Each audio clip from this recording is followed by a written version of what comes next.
खत्म करने की। आप क्या कहेंगे इसके बारे में? देखिए, इसे मैं साजिशी मानता हूं। जब पहली बार मोहन भागवत जी ने कहा कि संविधान की समीक्षा होनी चाहिए, आरक्षण की समीक्षा होनी चाहिए, उसी दिन। नमस्कार, मैं कपिल बर्मन। आज हम चर्चा करेंगे सुप्रीम कोर्ट द्वारा आरक्षण को मौलिक अधिकार न मानने की खबर पर सभी पत्रकार अखबार और चैनल्स ये प्रचार कर रहे हैं कि सुप्रीम कोर्ट ने आरक्षण को अवैध बताया, मौलिक अधिकार नहीं बताया। कोई भी राज्य स्वतंत्र है मौलिक अधिकार दे, आरक्षण दे या न दे। उस पर हम चर्चा करेंगे। राहुल भारती जो सोशल एक्टिविस्ट हैं। राहुल भारती जी नमस्कार। नमस्कार। राहुल भारती जी, कल सुप्रीम कोर्ट की कोई खबर चल रही है और बड़ी तेज ट्रेंड कर रही है कि आरक्षण मौलिक अधिकार नहीं है। उधर मोहन भागवत जी पिछले 6 सालों से आरक्षण की समीक्षा की बात करते हैं, कभी संविधान की समीक्षा की बात करते हैं और उसकी पुष्टि सर्वोच्च न्यायालय से होती है। इन सभी घटनाओं को इत्तेफाक समझें या कोई सुनियोजित साजिश आरक्षण को खत्म करने की, आप क्या? संविधान की समीक्षा होनी चाहिए, आरक्षण की समीक्षा होनी चाहिए, उसी दिन से हम इसका विरोध कर रहे हैं। क्योंकि मोहन भागवत जी इनडायरेक्टली सरकार चला रहे हैं भारत के अंदर। बार बार संवैधानिक व्यवस्था को जो सुप्रीम कोर्ट पिंच कर रहा है, जो बार बार सुप्रीम कोर्ट कर रहा है, जैसे अभी हम उत्तराखंड में हैं, देहरादून में हम उत्तराखंड की राजधानी में बैठे हुए हैं। अभी उत्तराखंड के लिए एक आदेश करता है सुप्रीम कोर्ट कि प्रमोशन में जो आरक्षण की व्यवस्था है उसे स्टेट अपने आप देखे, उस पर स्टेट अपने विवेक से उसका कानून बनाने का काम करे।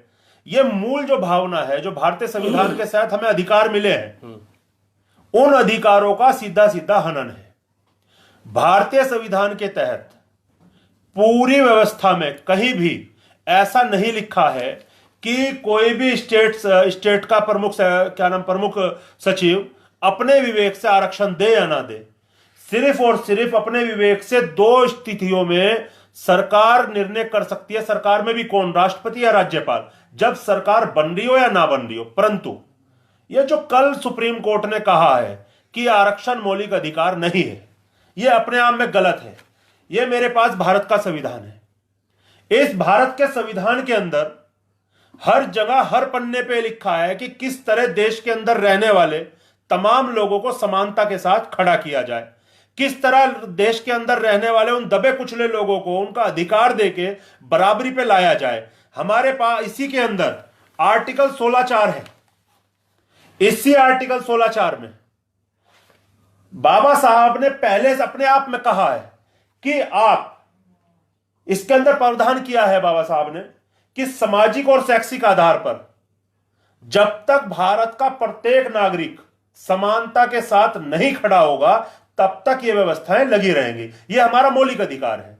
बार बार सुप्रीम कोर्ट बोलता है कि मौलिक अधिकार नहीं है, मौलिक अधिकार नहीं है। तो ये मैं इसका विरोध करता हूं और मैं कहना चाहता हूं कि सुप्रीम कोर्ट इस तरीके की बातों से बाज आए। मैं एक बात आपको पहले भी बता दूं, हमने पहले भी कहा था। नहीं, आप ये कहना चाहते हैं कि जो 16(4) है, जिसे बाबा साहब ने पॉजिटिव डिस्क्रिमिनेशन कहा है कि समानता में असमानता, यानी कि समानता लाने के लिए असमानता का ये आर्टिकल है। और ये सदियों से पिछड़े वर्ग को, जो मौलिक अधिकार में पिछड़ा शब्द इस्तेमाल होता है वो होता है शेड्यूल कास्ट और शेड्यूल ट्राइब के लिए। तो सदियों से पिछड़े शैक्षणिक और सामाजिक आधार पर उनको बराबर लाने के लिए ऐसी व्यवस्था की ताकि वो बराबर हो जाएं। तो जब समीक्षा की बात करते हैं, चाहे वो संगठन करें, आरएसएस करे या सरकार करे या न्यायपालिका करे, तो उन्हें समीक्षा करनी चाहिए कि 70 साल में जो 16(4) में व्यवस्था की वो कितनी लागू हुई, कितने लोगों को इस आरक्षण का या प्रतिनिधित्व का इसको इसको परंतु परंतु नहीं, इसको नहीं, दलित परंतु इसको 2 मिनट, इसको जो दलित मूवमेंट है वो इस आरक्षण को उचित प्रतिनिधित्व कहते हैं। तो वो प्रतिनिधित्व कितना हासिल हो पाया, कितना हासिल किया, सरकारों ने कितनी ईमानदारी से इस अधिनियम को, इस नियम को अधिनियमित किया, सवाल इस बात का है। देखिए, मैं आपकी बात से पूर्णतः सहमत हूं। सरकारें इस चीज पे बात नहीं करना चाहती। सरकार ये नहीं देखना चाहती कि जो व्यवस्था बनी हुई है उसके अंदर कितने लोग लाभान्वित हुए, कितने लोगों को उस अधिकार को मिला और कितने लोग उसके साथ बराबरी के साथ खड़े हुए। अभी आप एक चीज देखिए, औरैया वाला केस आपके सामने है, यह असमानता का प्रतीक है। सहारनपुर के अंदर हमारे घरों को जला दिया जाता है, यह असमानता का प्रतीक है। और यह जाति का धार्मिक तौर पे इस तरीके की घटनाओं को अंजाम दिया जाता है। लेकिन मैं इन बातों को नहीं करना चाहता। अभी आप मुझे बताएं, भारत के अंदर कभी किसी राजनेता ने, कभी सुप्रीम कोर्ट ने, कभी के मोहन भागवत जी ने कहा कि बैकलॉग कोटा पिछले 70 साल में कितना भरा गया, कितना नहीं भरा गया? कभी बैकलॉग कोटे की किसी ने बात की? किसी स्टेट लेवल के किसी मुख्यमंत्री ने कहा कि मैं अपने स्टेट के अंदर बैकलॉग कोटा भरने का काम करूंगा, मैं दलितों को समानता के साथ बराबरी देने का काम करूंगा? तो ये इस तरीके की जो विचारधारा जो इस देश के अंदर काम कर रही है, हम इस विचारधारा का विरोध करते हैं और उन लोगों का बढ़ चढ़ के विरोध करेंगे जो लोग इस तरीके की भावनाओं को यहां पे, अभी जैसे मीडिया के माध्यम से हमारे सामने आ रहा कि सुप्रीम कोर्ट इसके अंदर कह रहा है कि यह मौलिक अधिकार नहीं है। अभी हम इसके लिए तैयारी कर रहे हैं, हमने इसके जो कल का जो ऑर्डर है उसके लिए हमने समीक्षा इसकी शुरू कर दी है कि किस तरीके का वो ऑर्डर आया है। अगर मीडिया गलत फहमी फैलाने का काम करता है भारत में, मुझे ऐसा लगता है कल का ऑर्डर ऐसा नहीं है, परंतु अगर वो ऐसा ऑर्डर है तो हम उसका सुप्रीम कोर्ट में विरोध करेंगे, सुप्रीम कोर्ट के सामने खड़ा होकर विरोध करेंगे कि गलत किया है वहां के जजों ने। और अगर ऐसा नहीं है, जिस मीडिया के माध्यम से बात की गलत फहमियां फैलाने का काम किया जा रहा है, हम उस मीडिया को भी लीगल तौर पर नोटिस जारी करेंगे और उस मीडिया के लोगों को भी यह बताने की कोशिश करेंगे कि अब भारतीय संविधान में आस्था रखने वाला इस देश का प्रत्येक नागरिक कमजोर नहीं है, वो जवाब दे सकता है। ये मैं जयपुर की घटना की बात करता हूं। राजस्थान हाईकोर्ट, राजस्थान हाईकोर्ट के परिसर में मनु महाराज की तस्वीर लगी हुई है और हाईकोर्ट देश के अंदर संवैधानिक व्यवस्थाओं को लागू करता है, संवैधानिक समीक्षाएं करता है, कानून की समीक्षा करता है, विधायिका और कार्यपालिका को नियंत्रित करता है अगर वो निरंकुश होती है तो ऐसे में अगर मनु विधान के रचयिता मनु महाराज की तस्वीर आप न्यायपालिका में लगाते हैं। इस देश के अंदर कौन से न्यायपालिका की बात कर रहा हूं? राजस्थान हाई कोर्ट के अंदर, ये बात हम बार बार विरोध कर रहे हैं इस चीज का। अगर राजस्थान हाई कोर्ट के प्रांगण में एक काल्पनिक मनु की, जिसकी मनुस्मृति की अगर हम बात करें, उसके अंदर मानव को असमानता के पूरे अधिकार दिए गए हैं, समानता की कहीं बात नहीं की गई है, जिसके अंदर वर्ण व्यवस्था इस तरीके से बनाई गई है मानव के अंदर कि कोई बड़ा है, कोई छोटा है और कोई बहुत ज्यादा छोटा है, उन पर अत्याचार उस तरीके से किए जाते हैं। उस मनु की काल्पनिक तस्वीर बना के, काल्पनिक मूर्ति बना के आदमकद अपने हाई कोर्ट के गेट के बाहर लगाई हुई है। उस गेट के बाहर जहां पे भारतीय संविधान से न्याय होता है, भारतीय संविधान के रास्ते पे चल के न्याय मिलता है, हमारे लोगों को हमारा अधिकार भारतीय संविधान पे चल के मिलता है, जहां भारतीय संविधान की बात की जाती है, उस न्यायालय के बाहर आप क्या नाम मनु महाराज की तस्वीर लगा के क्या साबित करना चाहते हो, क्या मैसेज देना चाहते हो, ये बात हमें समझनी पड़ेगी। और मैं आपके माध्यम से एक बात और कह रहा हूं, अब सुप्रीम कोर्ट को समझ लेना चाहिए, ये जो फालतू के वो जो बार बार बयानबाजी करके इस देश के अंदर गलत फहमियां पैदा करते हैं, वो लोग अगर चाहें तो जैसे राजस्थान हाई कोर्ट के अंदर उन्होंने अपनी मनु की एक आदम का तस्वीर लगाई है, सुप्रीम कोर्ट भी अपने बाहर लगा ले, हम जवाब देंगे उस चीज का। वो इनडायरेक्टली मनु की बात करता है, मनु विधान की बात करता है, हम इसका विरोध करते हैं। मनु विधान और संविधान में क्या भेद समझते हैं? बिल्कुल भेद है। यह भारत का संविधान मानवता को समानता की बात करता है। इसके प्रत्येक अनुच्छेद में, प्रत्येक आर्टिकल में मानवता किस तरह समानता के साथ जी जा सके, मानवता को किस तरह समानता मिल सके, मानवता को न्याय कैसे मिले, मानव को किस तरीके से जीने का अधिकार मिले, वो लिखा हुआ है। और मनु विधान में क्या लिखा हुआ है? मनोविधान में स्पष्ट लिखा है कि इस देश के अंदर रहने वाले 4 वर्णों के हम तमाम लोगों को 4 वर्णों में विभाजित करते हैं। पहला वर्ण सबसे सर्वोच्च होगा, वो ब्राह्मण होगा। दूसरा वर्ण क्षत्रिय होगा।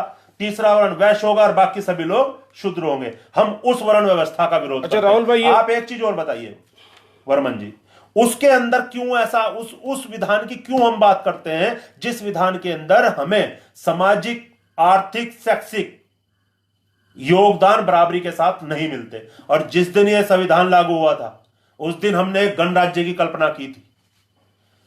हमारे भारत के अंदर रहने वाले उन शहीदों ने एक गणराज्य की कल्पना की थी कि हम इस देश के अंदर एक ऐसा लोकतंत्र स्थापित करेंगे जिसके अंदर मानवता की बात होगी, मानव की बात होगी और सबको समानता के साथ जीने का अधिकार होगा।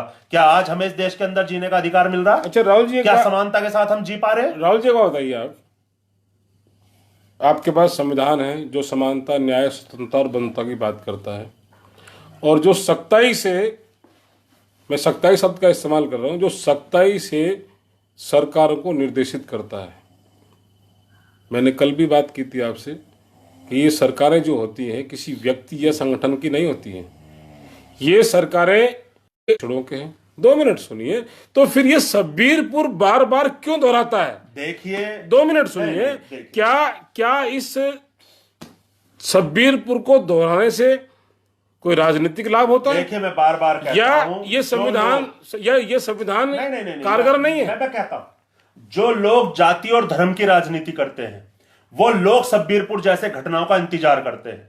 वो लोग इंतजार करते हैं देश के अंदर शब्बीरपुर जैसी घटनाएं होंगी।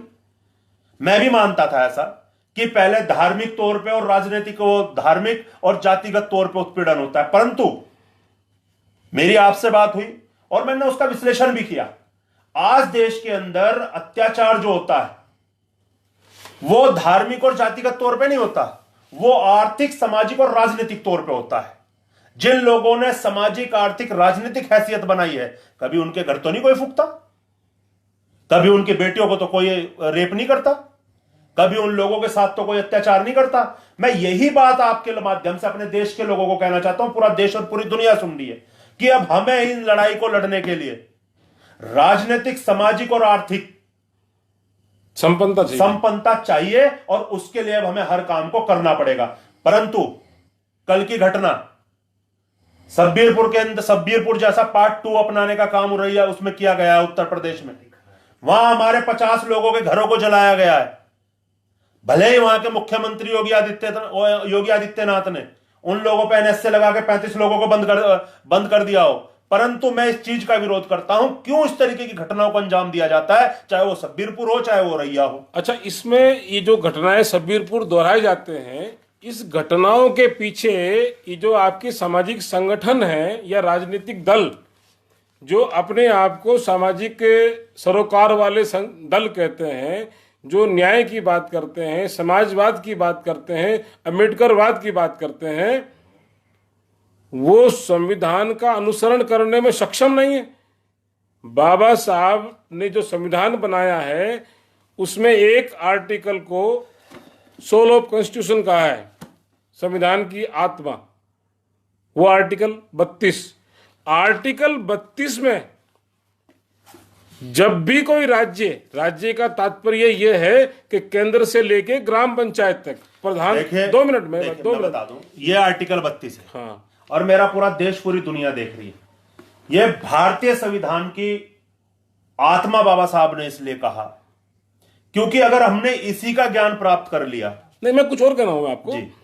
अगर इस आर्टिकल 32 जो ब्रह्मास्त्र है, जो वंचितों के लिए, दलितों के लिए, जो सत्ता से दूर हैं, वो ब्रह्मास्त्र है, और उस ब्रह्मास्त्र में वकील की जरूरत नहीं होती है। एक चिट्ठी से रीट डाल के आप सुप्रीम कोर्ट में जा सकते हैं।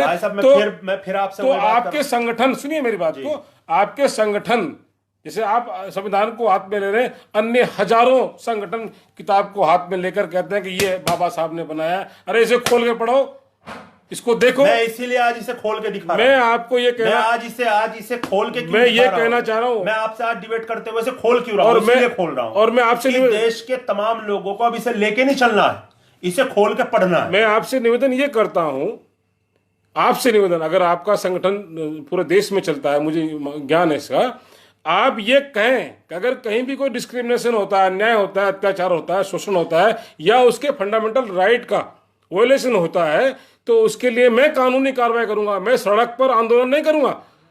मैं पहले, सुनिए मेरी बात, अब हमने तैयारी की हुई है और हम आने वाले समय की पूरी तैयारी कर रहे हैं। हमने इन सारी जो ये हमारे साथ जो घटनाएं घटी हैं, हम इन सारी घटनाओं का बहुत बारीकी के साथ विश्लेषण कर रहे हैं।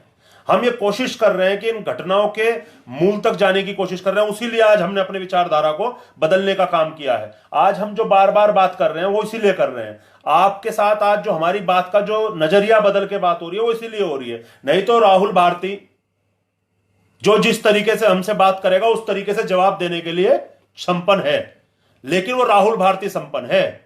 वो मेरे देश के अंदर रहने वाले लाखों करोड़ों लोग संपन्न नहीं है। हम चाहते हैं कि अब उन्हें संवैधानिक तौर पर संपन्न बनाया जाए, इस भाषा में उन्हें जवाब दिया जाए। तो जब तक आम नागरिक अपने संवैधानिक अधिकारों को नहीं जानता है और संवैधानिक अधिकारों को जानकर उसके लिए संवैधानिक प्रयास नहीं करता है, तब तक ये शब्बीरपुर दोहराते रहेंगे। और तब तक ये जो राजनीति चल रही है, जो लाशों पे राजनीति हो रही है, चाहे वो हिंदू की हो, चाहे मुसलमान की हो, चाहे शाहीन बाग हो, चाहे शब्बीरपुर हो, और जैसी भी राजनीति चल रही है, चाहे राम मंदिर हो, ये सभी की सभी जारी रहेंगी। तो आपसे निवेदन है कि आप अपने संगठन के माध्यम से एक संवैधानिक व्यक्ति बनाएं, संवैधानिक नागरिक बनाएं, जो अपने अधिकारों के लिए धर्म और जाति को ऊपर हट उठ के संविधान में आस्था रखे और उसके अधिकारों के प्रति सजग हो। हम उसी की बात कर रहे हैं। अभी जो बात चल रही है, बात उसी की चल रही है।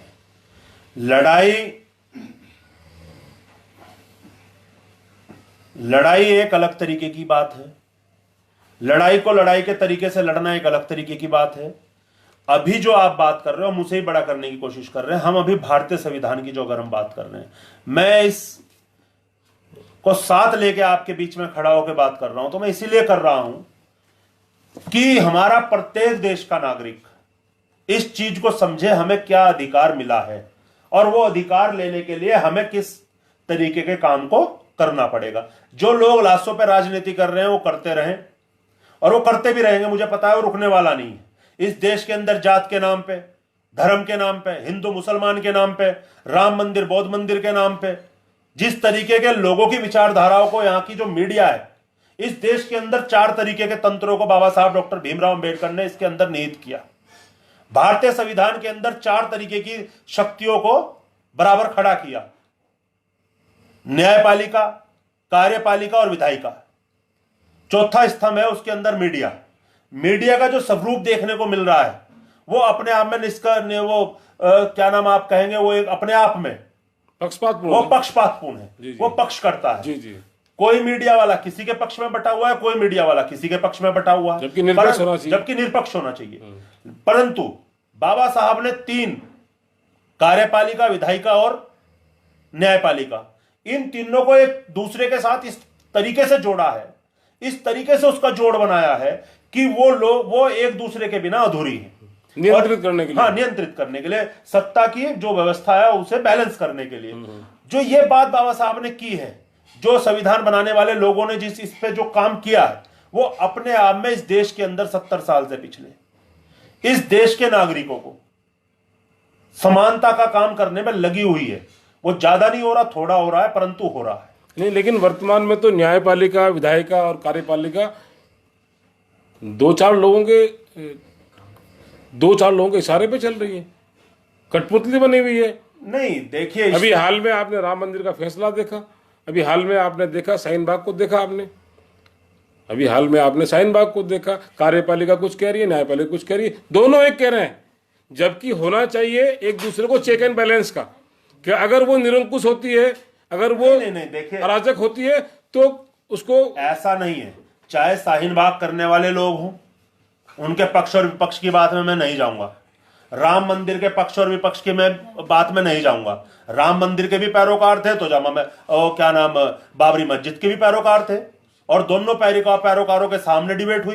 दोनों पैरोकारों के सबूत रखे गए, दोनों पैरोकारों के सामने बात हुई, उनका जो पक्ष और विपक्ष की आप बात कर रहे हो, मैं मानता हूं कि इतने लंबे साल तक एक मुकदमा चलता रहा, उसका निर्णय मुकदमा चलने के बाद हुआ है। लेकिन मैं इन बात पे नहीं जाना चाहता क्योंकि जो न्यायपालिका का जो स्थिति है, मेरा कहने का मतलब मात्र इतना है कि जो ये तीन संस्थाएं, जो संवैधानिक संस्थाएं हैं, न्यायपालिका, कार्यपालिका और विधायिका, जो एक दूसरे को नियंत्रित करती थी, अगर मान लीजिए विधायिका ने कोई कानून गलत बना दिया या संविधान संगत नहीं बनाया तो जुडिशल संज्ञान लेकर तलब कर सकते। अभी भी होता है, लेकिन अभी नहीं हो रहा है। नहीं होता है। अभी भी सुप्रीम कोर्ट ने कई सारे मामलों में स्वयं संज्ञान लिया, परंतु संज्ञान लेने का तरीका बदल दिया।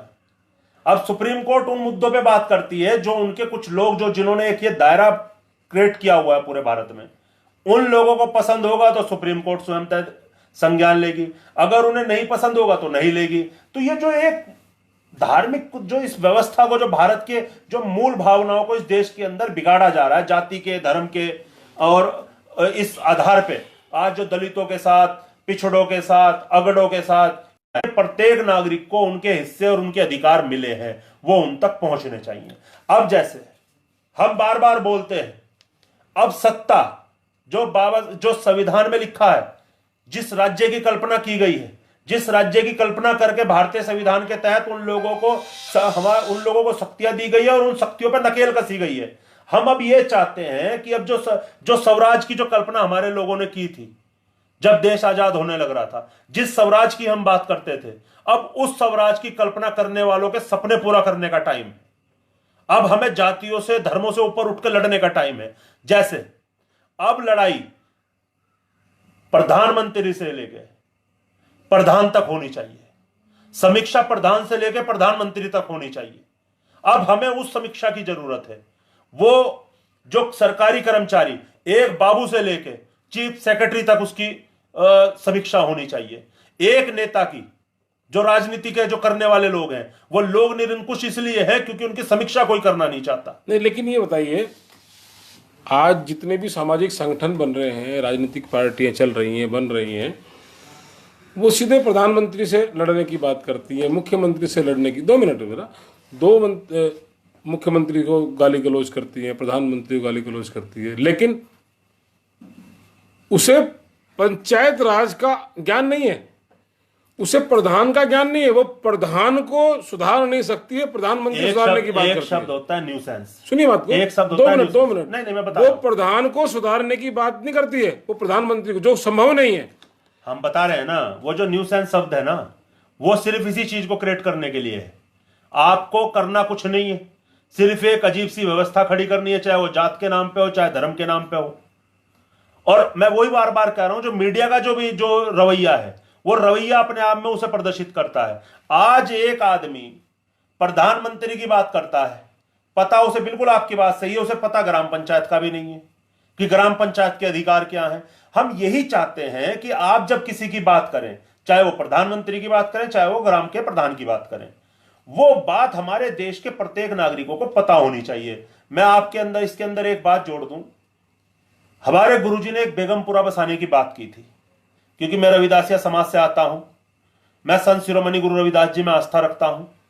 वो जो रविदास जी, हमारे जो संत रविदास जी ने जो बेगमपुरा बसाने की बात की थी, उस बेगमपुरे के अंदर समानता, मानवता, शिक्षा, स्वास्थ्य, सुरक्षा, सबको इक्वल दिया था। नहीं, उनकी एक वाणी है जो मुझे भी बहुत प्रिय लगती है और मैं उससे प्रभावित भी हूँ, कि ऐसा चाहूं राज में जहां मिले सबन को अन्न और छोट बड़ सब समझे रहे रविदास प्रसन्न।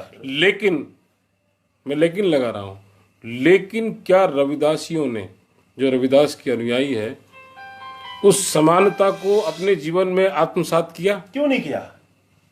क्यों नहीं किया? इस देश की सबसे बड़ी आबादी रविदास समाज की है, इस देश की। और मैं तो कहता हूं, इस देश में सबसे बड़ा संपन्न अगर वर्ग है तो रविदास ही है, क्योंकि उसने देश ही नहीं, पूरी दुनिया में अपना परचम लहराया है। आप अमेरिका में जाइए, इंग्लैंड में जाइए, रूस में जाइए, आपने रविदास आश्रम खोले, सुनिए बात को, आश्रम खोले।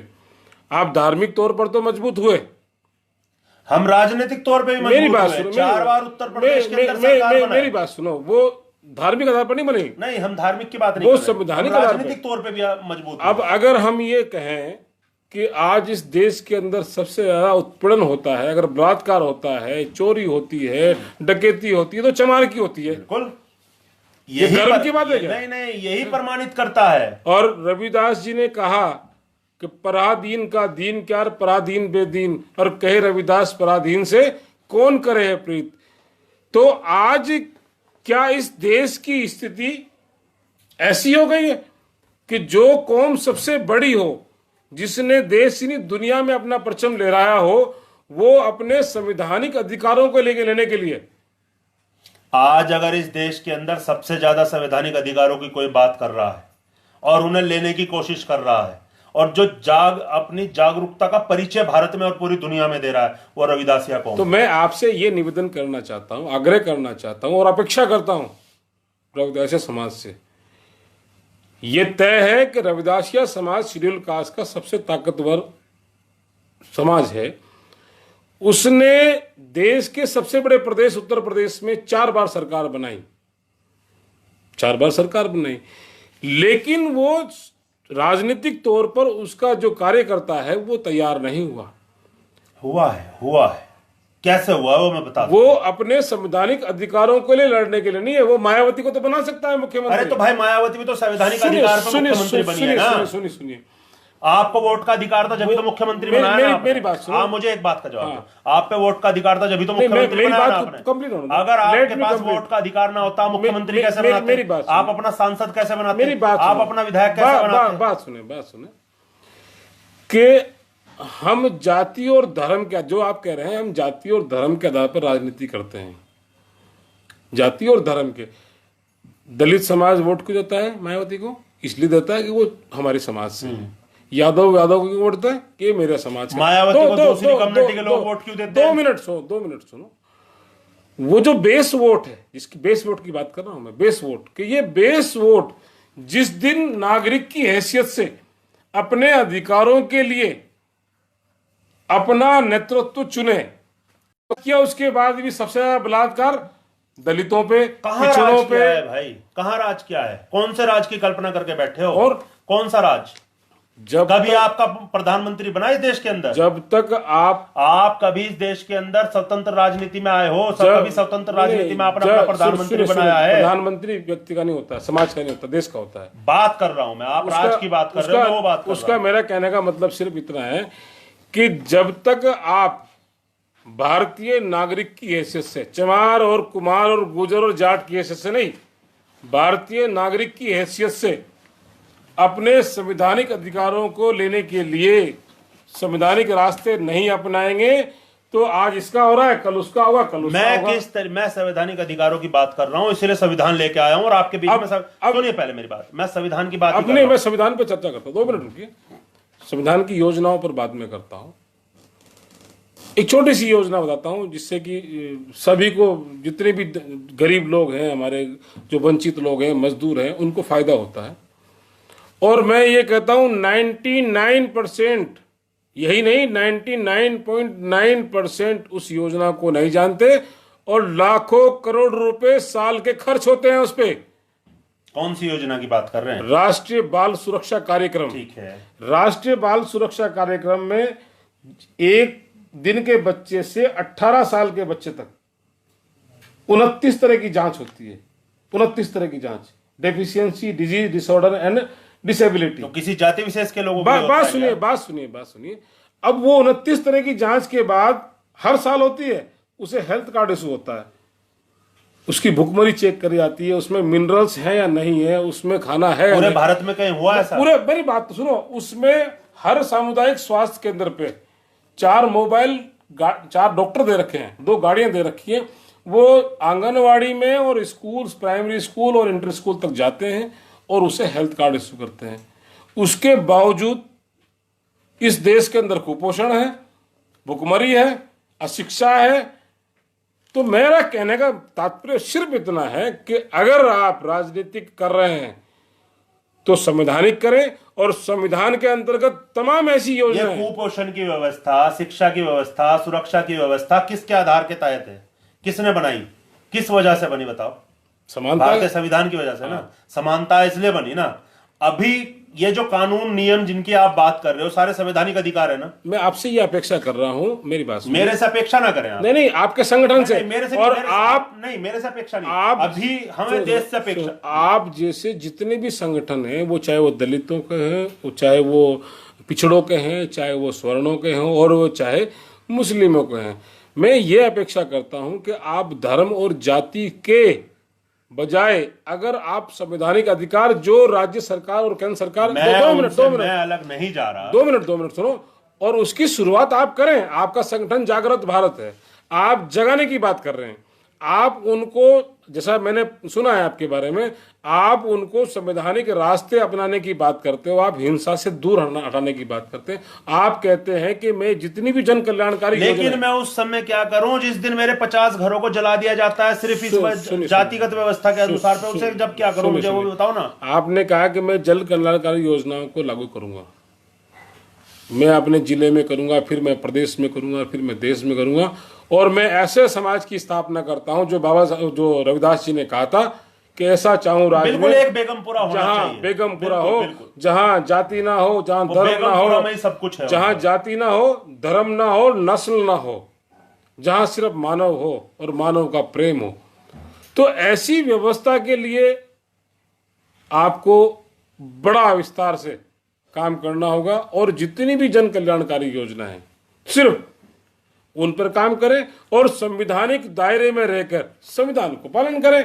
और देखिए कल क्या होता है, कल जितने भी कल है ना, ये कल अभी हम उसी पे बात कर रहे हैं, हम उसी पे चर्चा कर रहे हैं कि आने वाले टाइम में यही सारी चीजें चले, सामाजिक तौर पे, धार्मिक तौर पे जो लोग आज बटे हुए हैं वो खत्म हो। अभी जैसे सब्बीरपुर का भी मामला हुआ था, सब्बीरपुर वाले मामले में भी हमने, जैसे हम परसों भी आपसे बता रहे थे, अगर एक दलित बहन पे अत्याचार होता है तो हम ये कल्पना करके बैठते हैं, हम ये चाहते हैं कि जिस समुदाय के लोगों ने वो अत्याचार किया है, जिस समुदाय के एक व्यक्ति ने वो अत्याचार किया है, उसका ही समुदाय उस आदमी के खिलाफ खड़ा हो और उसे सजा दिलाने का काम करे, भाईचारा बने, बिल्कुल भाईचारा बने। हम उस भाईचारे की कल्पना करके काम कर रहे हैं। परंतु मैं आपके माध्यम से इस देश के प्रत्येक नागरिक को एक बात बताने की कोशिश करता हूं कि भाई, इस देश के अंदर रहने वाले लोग, पहले क्या होता होगा मुझे नहीं पता, पहले कैसे रहते होंगे मुझे नहीं पता, परंतु भारतीय संविधान लागू होने के बाद इस देश को आजाद कराने में किसी एक जाति, किसी एक धर्म के लोगों ने विशेष योगदान नहीं दिया। उसमें हिंदू, मुसलमान, तमाम जातियों के लोग इकट्ठा हुए, लड़ाई लड़े, और उन्होंने एक स्वराज की कल्पना करके हमें एक स्वतंत्र राष्ट्र देने का काम किया। तो ये देश एक का तो हो नहीं सकता, विशेष एक आदमी का योगदान तो इसके अंदर हो नहीं सकता। तो आप सब लोग इस देश के अंदर भाईचारा बनाने का काम करें। हम तो बनाना चाहते हैं, हम तो लोगों को गले मिलना चाहते हैं। अच्छा राहुल जी, जैसे कि भी आपने कहा कि एक अभी हत्याकांड हुआ, पूरब में हत्याकांड हुआ, और ऐसे हत्याकांड मैं समझता हूँ हर 2-4 दिन बाद होते रहते हैं, 2-4 दिन बाद होते रहते हैं। यहाँ पर अपनी माँ बेटी को बेच देती है, माँ अपनी बेटी को बेच देती है पैसे के लिए, भूख के लिए। ये जौनसार बाबर आपका उत्तराखंड में है, अपनी बेटी को बेच देती है अपने गुजारे के लिए। एक आम प्रचलन है, वहाँ पर कोई जाति नहीं है, कोई भी बेच सकता है, बेचते हैं और लोग खरीद के लेकर आते हैं। बिल्कुल। यहाँ पर दाने दाने के लिए आदमी तरसता है, रोज अत्याचार होते हैं, सभी पे होते हैं। आपका जौनसार बाबर में ब्राह्मण बेचता है अपनी बेटी को, ठाकुर बेचता है। आप सहारनपुर से हैं, सहारनपुर गुजर डोमिनेंट है, राजस्थान में मजदूरी करता है, दिहाड़ी करता है, पल्लेदारी करता है। तो मैं ये कहना चाह रहा हूं कि आपको सिर्फ एक उत्पीड़न नजर क्यों आता है कि भाई दलित का हो गया तो वो उत्पीड़न है, अगर ब्राह्मण का होता है। 2 मिनट, और मैंने आपसे किसी जात और जमात की बात नहीं कर रहा हूं। मैं ये कह रहा हूं कि आप अपने जागृत भारत के माध्यम से ये करें कि उत्पीड़न कहीं भी हो रहा हो, किसी का भी हो रहा हो, वो भारत का उत्पीड़न हो रहा है, वो भारत की मैं भाई साहब उसी लोकतंत्र की, मान लीजिए आपका संगठन है, आपके संगठन में सभी जाति के लोग हैं, आपके संगठन में जाट भी हैं, गुजर भी हैं, चमार भी हैं, वाल्मीकि भी हैं, ब्राह्मण भी हैं, और जहां डिस्क्रिमिनेशन होता है, मान लीजिए किसी गुजर ने सिर फोड़ दिया चमार का, तो गुजर जाए उसको ठीक करने के लिए कि साले टांग मैं तोड़ अभी दूंगा, क्या बोल रहा था, टांग तोड़ दूंगा तेरी, अभी मैं क्या है बोल ना। रहा था। और अगर चमार के होता तो आप चमार जाए। लोकतंत्र की तो बात कर रहे हो ना ये बार बार। देखो, हम इसी लोकतंत्र की व्यवस्था को लागू करना चाहते हैं। हम इस देश के अंदर चाहते हैं कि जो मानवता की बात संवैधानिक तौर पर, लेकिन मैं किस तरह बार बार मुझे वापस उस बात पे ना लाओ, मैं बार बार उसी बात ये को बोल रहा महत्वपूर्ण हूं। विषय है सर। नहीं, महत्वपूर्ण विषय की बात मैं बार बार, हम बार बार अपना एक ही बात को करके समय ना नष्ट करें। मैं बार बार कह रहा हूं कि जब मैं एक उस लोकतांत्रिक व्यवस्था की कल्पना करके आपके साथ बैठा हूं जिसके अंदर तमाम लोगों को बराबरी का दर्जा होना चाहिए, बराबरी का सम्मान होना चाहिए, बराबरी का स्वाभिमान होना चाहिए, बराबरी के उनके पास संसाधन होने चाहिए, तो उसके बाद तो जाति धर्म तो खत्म ही हो गया ना। अच्छा, भविष्य में आपकी क्या योजना है? भाई भविष्य में हमारी यही योजना है कि आने वाले समय में ये जो भारतीय संविधान है, इसके अंदर जो हमें अधिकार मिला है बराबरी का, वो चाहे किसी जात किसी धर्म का, उसके अंदर कहीं नहीं लिखा। आर्टिकल 32 है, वो सिर्फ आपके एक कम्युनिटी विशेष के लिए नहीं है, वो इस देश के अंदर रहने वाले प्रत्येक पीड़ित आदमी के लिए।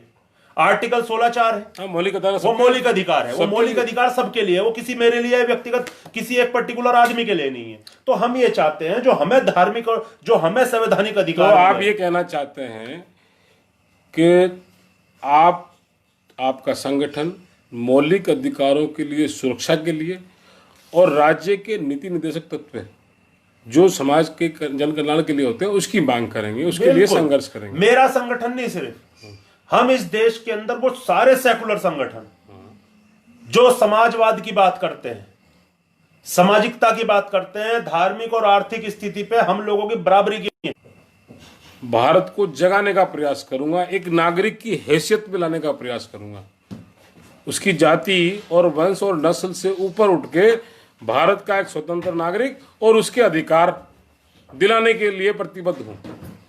ये अगर आपका प्रचार प्रसार चलने लगा तो ये जितने भी तमाम जाति और धर्म पर, नस्ल पर काम करने वाले व्यक्ति हैं जो उसके संवैधानिक अधिकारों को छीनते हैं, उनका शोषण करते हैं, उस दिन उनकी दुकानदारी बंद हो जाएगी।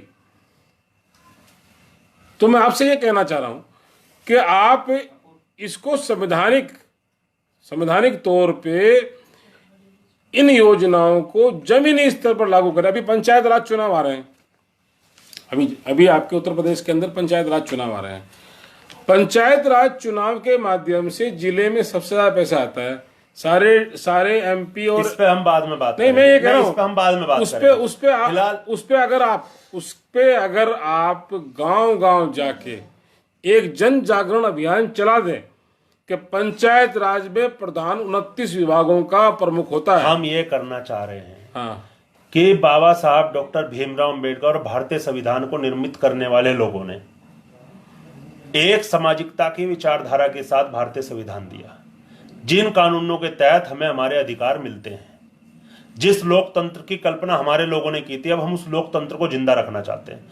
मैं आपके माध्यम से अपने उन तमाम लोगों को एक बात कहना चाहता हूं, मैं तमाम उन लोगों तक अपना मैसेज देना चाहता हूं कि जब चुनाव आता है और चुनाव के टाइम पे आप लोग एक वोट देने के बाद उसके बदले में नोट लेने का जो काम करते हैं, वो कोई भी जाति कोई भी धर्म का इंसान हो, वो लेना बंद करें।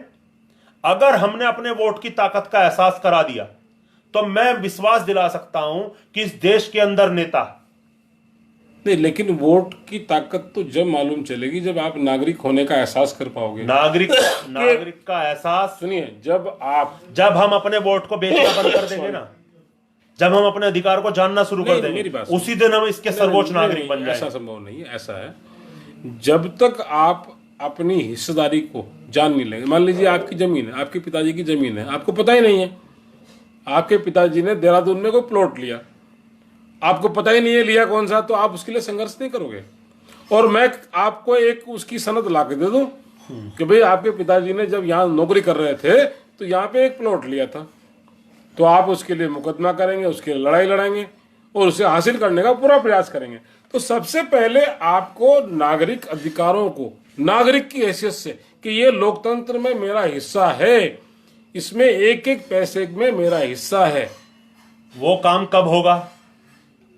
जब नेता के घर आप अधिकार के साथ कुंडी खटखटाने का काम करो, बिल्कुल। जब नेता के घर, जब वो नेता बन जाए आपके वोट से, ये तभी वो तो ताकतवर हो जाए, ये जब होगा ना, मैं वहीं आ रहा हूं, वो एक ही जैसी चीज है। वो जब ही होगा ना जब हम उस नेता को निष्पक्ष तरीके से अपने मुद्दों के आधार पर चुनने का काम करेंगे। मामला मुद्दों के आधार पर चुनने की बात है। मामला जाति के नाम पे, धर्म के नाम पे, किसी संगठन के नाम पे, किसी पार्टी के नाम पे नहीं। आज लोग सिंबल को चुनते हैं, नेता को नहीं चुनते। नेता के पास सिंबल होगा तो उसे वोट देगा, किसी के पास भारतीय जनता पार्टी का टैग होगा तो उसे हिंदू वोट देगा, किसी के पास मायावती का टैग होगा तो उसे दलित वोट देगा, किसी के पास कांग्रेस का टैग होगा तो उसे कुछ जातियों के, कुछ जमातियों के लोग वोट देंगे, किसी के पास समाजवादी का टैग होगा उसे यादव वोट देगा। हम उस टैग की व्यवस्था से ऊपर की बात कर रहे हैं। जब एक नेता आपके लिए काम करना चाहता है और काम करता है, आप व्यक्ति को क्यों नहीं चुनते? आप प्रधान के चुनाव में भी यह तय करते हैं कि तुम्हारी जात का कौन होगा, तुम्हारे धर्म का कौन होगा, तुम्हारा कौन होगा। आपको वहां करना पड़ेगा, यह कोशिश करनी पड़ेगी कि आप लोग उसे चुने जो आपके हितों की लड़ाई और हितों की काम की बात यानी कि आप ये लेके आशा लेके चल रहे हैं कि इस देश के अंदर जो जाति, धर्म और नस्ल की राजनीति है वो खत्म होनी चाहिए। उससे ऊपर उठ के व्यक्ति नागरिक अधिकारों के आधार पर एक मुद्दा। मैं आज आपको एक चीज बता दूं जी, हमारे नेता जो काम करना चाहते हैं इस भारत के अंदर, वो पता क्यों नहीं कर पाते? क्योंकि बाद में जब चुनाव के अंदर वो लोग जाते हैं, उन्हें एक मजबूरी और कमजोरी महसूस होती है। क्या? उन्हें किसी ना किसी पार्टी का सिंबल चाहिए। अगर हमारे लोग उसके काम के आधार पर उसे चुनना शुरू कर दें, हमारे लोग उसके काम के आधार पर उसका सम्मान करना शुरू कर दें, उसे विधानसभा और संसद में भेजना शुरू कर दें, तो मैं आपको विश्वास दिला सकता हूं कि इस देश की विधायिका, इस देश की न्यायपालिका और इस देश की कार्यपालिका किसी भी कीमत पे बेईमानी नहीं कर सकती। यह भारतीय संविधान की ताकत है। परंतु जब भी चुनाव आएगा, हमारा नेता इस बात को भूल जाएगा कि मुझे अपने लोगों के लिए क्या करना है। उसे सिर्फ ये याद रहेगा मुझे कौन सी पार्टी से सिंबल लेने के बाद मैं चुनाव जीतूंगा, कौन सी पार्टी का जातिगत समीकरण ठीक बैठ रहा है, कौन सी जाति का धार्मिक समीकरण ठीक बैठ रहा है, कौन सी पार्टी की ताकत ज्यादा मजबूत है जो मुझे चुनाव जिता देगी। क्यों? मैं इस व्यवस्था के भी खिलाफ हूं। उसके पीछे कारण, मैं उस व्यवस्था नहीं, कारण पे नहीं मैं जाऊंगा। मैं कारण, मेरी बात देखो वर्मन जी, पहले प्लीज समस्याओं का निदान जब तक नहीं कर पाएंगे, मेरी बात सुनो, हमारी चर्चा निरर्थ रहेगी। अब बात बताइए। जब तक आप समस्याओं के निदान पर नहीं जाएंगे तो ये चर्चाएं निरर्थ होती हैं। पिछड़ा, हम ये चाहते हैं कि चोर बदल जाए, चोरी जारी रहे, चोर बदल जाए, 2 मिनट, चोरी जारी रहे। सत्ता नहीं बदलना चाहते, सुन तो लीजिए, अब हम विधायक नहीं बदलना, चोरी जारी रहे। हम ये चाहते हैं आपसे कि आप चोरी खत्म कर दो। चोर तो अपने आप खत्म हो जाएगा। चोरी ऐसे ही खत्म होगी ना। चोरी कब खत्म होगी? जब मैं निष्पक्ष तरीके से निष्पक्ष नेता को चुनूंगा, जब मेरे पास अधिकार होगा अपने नेता की कुंडी खटखटा के बात अपनी बताने का। आंगनवाड़ी, फिर आप आंगनवाड़ी, 2 मिनट नहीं, ये बहुत महत्वपूर्ण चीज है। आंगनवाड़ी कुपोषण दूर करने के लिए देश की सबसे बड़ी, ठीक है, विशाल योजना। मैं अभी सरकार की योजनाओं पे नहीं जाना जो चाह रहा। डेली जो डेली 5,000 करोड़ रुपए खर्च करती है डेली। आप मुझे बताओ, आप छोड़ो देश के अंदर क्या हुआ होगा 70 साल में, मुझे नहीं पता। अभी की चलो मैं अभी की बात कर रहा हूं, मैं 70 साल की बात में नहीं जाता। देश के अंदर आर्थिक, धार्मिक और राजनीतिक जो ताकत हमें मिली थी, उसके बाद इस देश के अंदर ही क्या हमारा स्वास्थ्य के लिए बजट नहीं जारी होता? नहीं, पहले प्लीज, क्या हमारे देश के अंदर हमारे स्वास्थ्य के लिए व्यवस्था नहीं है? 1950 में हम राजनीतिक तौर पे आजाद हुए थे, हम आर्थिक और सामाजिक तौर पे मैं 1950 की बात नहीं कर रहा। मैं ये कह रहा हूं कि सदियों से इस भारत के अंदर हमारे स्वास्थ्य के लिए, हमारी सुरक्षा के लिए और हमारे शिक्षा के लिए बजट तैयार होता है, नहीं होता? आप सुनिए, उसके लिए क्या किया बाबा साहब ने कहा था कि जब तक हम सामाजिक और आर्थिक तौर पे आज़ाद नहीं होते तो राजनीतिक आज़ादी बेमानी होगी। और उस सामाजिक और आर्थिक जो आज़ादी है वो संविधान से संपन्न नहीं हो सकती है, वो हमारे आपसी भाईचारे से, हमारे आपसी समझ से हो सकती है। जो आप कर रहे हैं, जो आप कर रहे हैं, सुनो बर्मन जी, जो आप कर रहे हैं, ये प्रयास एक सराहनीय प्रयास है। अगर इस प्रयास को आप निरंतर करते रहे तो सामाजिक संपन्नता ही नहीं, सामाजिक भाईचारा भी डेवलप हो सकता है। मैं आपके माध्यम से मेरे देश के जितने भाई देख रहे हैं, मैं एक बात कहना चाहता हूं कि भाई, अपने नेता को जिसे भी चुन रहे हो, इतना कमजोर मत करो कि जब 5 साल उसकी बेचारगी सिर्फ इसलिए है, मुझे ऐसा लगता है कि कहीं ना कहीं इस देश के अंदर जो जातीय बात, अभी हम जो बात कर रहे थे कि सुप्रीम कोर्ट बार बार क्यों बोलता है कि आरक्षण की वो नहीं, अभी बिहार का चुनाव आने लग रहा है, वो लोग प्रभावित करना चाहते हैं जनता को। वो कहीं ना कहीं, अभी जैसे पहले बिहार का चुनाव था, मोहन भागवत ने कहा कि आरक्षण की समीक्षा होनी चाहिए। वो क्यों कहा, वो चुनाव के टाइम पे क्यों कहा? वो सिर्फ इसीलिए कहा कि वो कुछ लोगों को, भले उनका दाव गलत पड़ा हो, वहां की जनता ने उन्हें नकार दिया हो, परंतु उनके कहने का तात्पर्य सिर्फ उस चुनाव को प्रभावित करना था। अभी भी चुनाव आने वाले हैं, अभी बिहार के अंदर चुनाव शुरू हो चुका है, इसीलिए इस तरीके के बयानबाजियों की हमें और आने वाले हमारे सामने आएंगे। लेकिन मैं आपको आपके माध्यम से एक बात बता दूं, हम बाबा साहब डॉक्टर भीमराव अंबेडकर के वंश के लोग हैं। हमारे वंशजों ने इस देश के अंदर, चाहे वो इस भारत के, मैं तमाम लोगों की, मैं हमारी बात करूंगा तो फिर वही गलत बात हो जाएगी कि मैं अपनी जात की जमात की बात कर रहा हूं। देश के अंदर जो अधिकार तमाम जातियों को मिले हैं, हम अब जागरूक करेंगे उन लोगों को कि अपने अधिकार संवैधानिक तौर पे ही कैसे लिए जाएं। अब हमारी योजना यही है, अभी हम धीरे धीरे पूरे देश के अंदर किस तरीके से क्या चल रहा है उस पर हम पूरी नजर बनाए हुए हैं। पूरे भारत के अंदर जितने हमारे एक्टिविस्ट हैं, उन सब भाइयों से हमारा संपर्क हो रहा है। जितने संगठन, वो चाहे दलितों का हो, पिछड़ों का हो, अगड़ों का हो, जो लोग समानता की और समानता की बात करते हैं, और मैं कहूं समरसता की भी बात करते हैं, समरसता और समानता की बात करते हैं, उन सारे लोगों को हम एक मंच पे इकट्ठा करेंगे और उस बेगमपुरा को बनाने की बात करेंगे जो बेगमपुरा संत शिरोमणि गुरु रविदास जी ने यानी कि आप ये चाहते हैं कि धार्मिक और सामाजिक आधार पर चाहे वो भिन्न भिन्न मतों के लोग हों, बिल्कुल, लेकिन वो संवैधानिक आधार पर एक मत हो जाए, एक मत हो जाए। तभी ऐसा मैं क्यों चाहता हूं? तभी इस देश मैं में इसलिए चाहता हूं कि इस संविधान में किसी जाति विशेष की बात नहीं की गई है, किसी धर्म विशेष की बात नहीं की गई है, किसी व्यक्ति विशेष की बात नहीं की गई है। यह भारतीय संविधान, लोगों को गलत फहमियां है।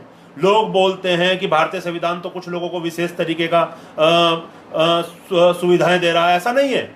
वो उन विशेष तरीके के गरीब लोगों को, उन विशेष तरीके के अमीर लोगों के बराबर लाके खड़ा करने, लोकतांत्रिक व्यवस्था की जो कल्पना हमारे महापुरुषों ने की थी, जिस स्वराज की कल्पना हमारे महापुरुषों ने की थी, जिस प्रधान से लेकर प्रधानमंत्री तक लोग उसे चैलेंज कर सके, उसकी कल्पना जो हमारे महापुरुषों ने की थी, जो आर्टिकल 32 भारत के संविधान की मूल, जो भारत के अच्छा, ये आप बार बार, मैं बता रहा हूं, 2 मिनट, आप जो बार बार आर्टिकल 32 की बात कर रहे हैं, आर्टिकल 32 नो डाउट वो सोल ऑफ कॉन्स्टिट्यूशन है, बाबा साहब ने उनको आत्मा कहा है संविधान की।